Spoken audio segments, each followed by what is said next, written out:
Mr. Governor, sir.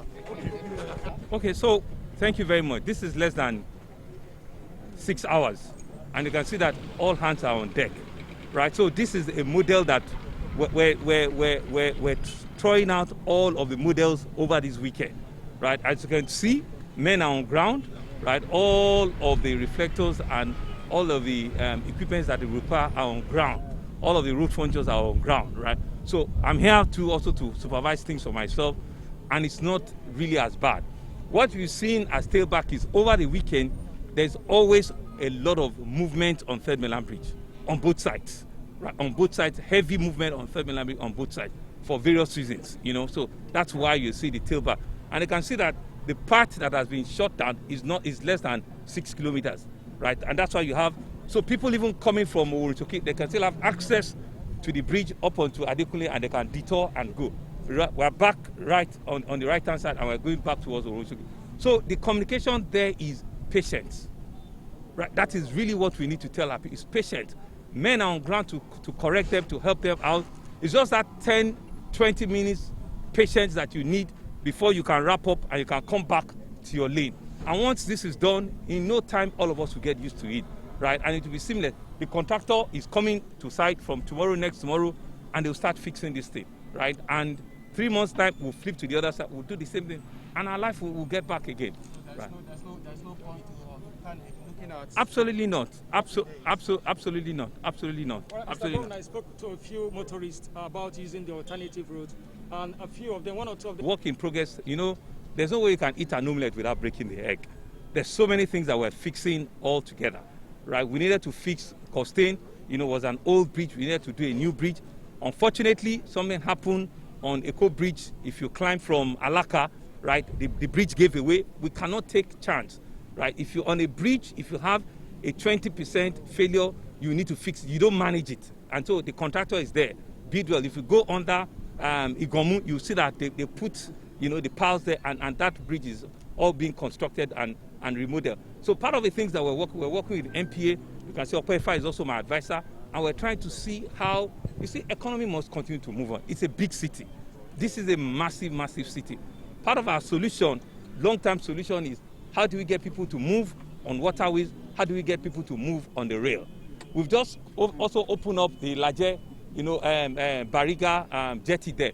Let's also encourage people to use Ilaje jetty. You can commute people from any part of the island to Ilaje, and you can get into Bariga.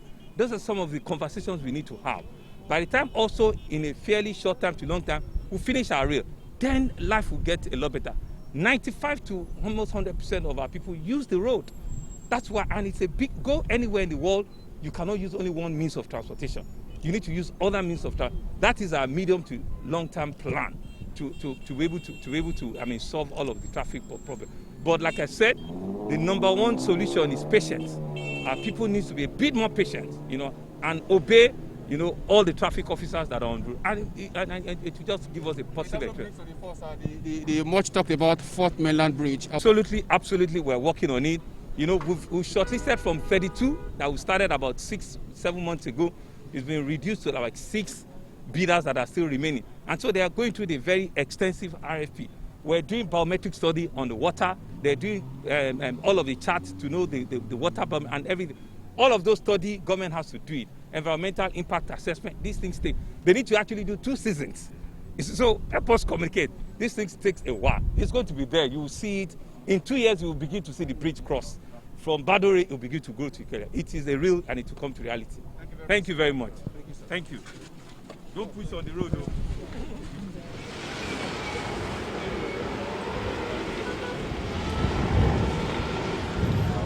The difference from what we've been saying before is that we thought all traffic coming from the mainland, from Orosoki, will completely stop.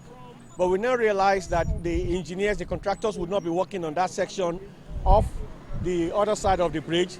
And so there's no reason to close that end of Orosoki. So we've allowed them to come through and drop down on the ramp down to Adekunle. But this place was open at 1 o'clock simultaneously with opening up at Adeniji end. In terms of challenges, I've seen the volume of traffic is pretty high. We thought being a Saturday and being against traffic that it would be reasonably low, but it is not. And so we're having to struggle streamlining 4 lanes of traffic to 2 so that they can go over the bridge in a smoother manner. We first started with 3 and we found out that it was choking, so we now reduced it to 2. And when you see traffic now, when they come to the bridge to change over to the other side, it's a bit smoother. But then it is possible that the queue lengths at the back on the bridge will be high. That is just a volume thing. So we're managing the situation. The other challenge is that a lot of traffic that intended to go to Adekunle, they should have turned right to Ilubiri and go and take Kata Bridge and take Ido and Oyigbo. But they came on the bridge, and when they get here, they assume that they will be allowed to do a U-turn at this point to go down the bridge, and then the answer is no. So that means they will have to go all the way to Wodoshoki, and the 2 points for them to do a U-turn to come back to Adekunle, where they want to go, would have to be Antoni or Ogudu. That may not be good. Then we've now noticed that some vehicles are actually turning right against traffic on the ramp up from Adekunle coming to the bridge. So we need to investigate that and see what we need to manage. Is it something that we can allow without a safety issue, or is this something that we have to enforce to make sure that they don't do that turning into the ramp up from Adekunle? And those are the issues right now. So what inputs do you think the engineer working here can bring on in terms of notifying the motorists how they are going to move? Because I overheard you mentioning that they need to put some more signals on the way for people to really know what to do. Well, most definitely. It is obvious that we need more traffic signs, and we need traffic signs that will speak more to motorists from a further range, so that they begin to make up their mind and begin to plan their journey, so that they don't just come on the bridge and they find out that they are restricted in what they want to do. So definitely more traffic signs are required, more cones are required at this place. The cones that we're using now, they're a bit too small for my liking, so we need to have bigger cones, more cones to streamline traffic for a longer distance than what we have right now. Okay, your men on ground, have you been able, especially here and alternative routes, have you been able to visit to see how they are faring or what is happening on their end? Yes, we're monitoring the progress. The officers are all over the place. They are Costain, they are on the Ikorodu Road. They are all at the choke points that we mentioned from before. And so they're managing the traffic as it's expected. So they're okay, they're all on ground. This axis of the road is open. At what point, because this is inwards over the Shoki right now. Yeah. So at what time will this be closed and then for this other place to be open? Well, the timing has not changed. It's from 12 to 12. This one would open at 1 o'clock. It's supposed to close at 12. But I don't expect to see traffic on this road at 10 p.m. because of the curfew. All right, thank you very much. Thank you.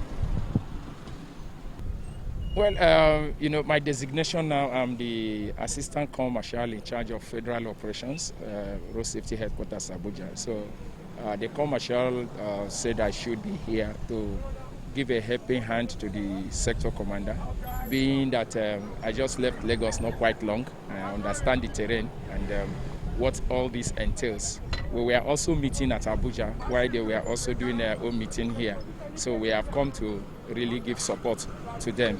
And the whole essence is to ensure that we have a seamless traffic flow during this period of the 6 months rehabilitation work of the third mainland bridge.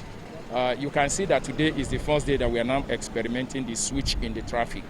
In the morning, people use this lane, the inward bound to Lagos Island, unhindered.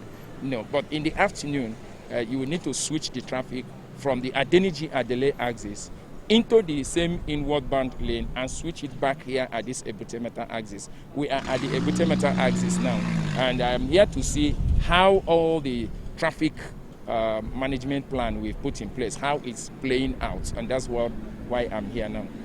From what I've noticed, I don't know, with the influx here, it does seem that a lot of people motorists do not understand the alternative route to use. Some of them stop at every point to ask. Do you think we need to pay emphasis on trying to educate them more on that? Yeah, there's no end to the education. Like you rightly said, I have also seen a couple of people stopping to ask questions. How do I get back to Ebute-Metta and all those things? And it all boils down to the issue that I think the contractor need to do more in terms of signages. Right from the Ilubiri end, there should be a signage there. We are going to Ebute-Metta, Oyingbo, and all those things should be pointing to the fact that you are going to take Kata Bridge.